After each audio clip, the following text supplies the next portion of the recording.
এই সাইকেলটার একটা most attractive part যদি কোনো কিছু থেকে থাকে তাহলে এর কিন্তু এই ডুয়াল ক্রাউন সাসপেনশন। তো এটা গোল্ডেন কালারের মধ্যে দিয়ে আসে, আর এই সাসপেনশনটা কিন্তু দারুণ রকম সাসপেনশন।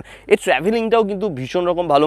আর এই ডুয়াল ক্রাউন সাসপেনশনের কথাটার মানে কি, তো নর্মালি তুমি দেখে থাকবে যে নর্মাল যে সাইকেলগুলো থাকে সেখানে একটা এই যে জিনিসটা এটাকে ক্রাউন বলে, তো এইটা একটা থেকে থাকে, কিন্তু এই সাইকেলে দুটো ক্রাউন রয়েছে।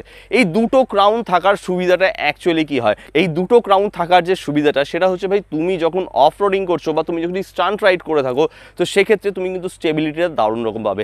সাইকেলের সাসপেনশনের যে কোয়ালিটি সেটা কিন্তু আমার তো ভালো লেগেছে, মানে দারুণ রকম ভালোই লেগেছে।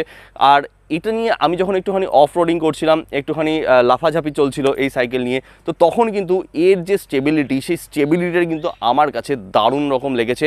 মানে তুমি একটা এক্সট্রা কনফিডেন্স পাবে যখন তুমি এই সাসপেনশনটা কিন্তু তুমি ইউজ করবে একটা অফ রোডিং কন্ডিশনে, একটা ডাউনহিল কন্ডিশনে বা একটা স্টান্ট কন্ডিশনে। তো এই কন্ডিশনে কিন্তু তুমি এই সাসপেনশন থেকে তুমি একটা এক্সট্রা কনফিডেন্সই কিন্তু তুমি পাবে।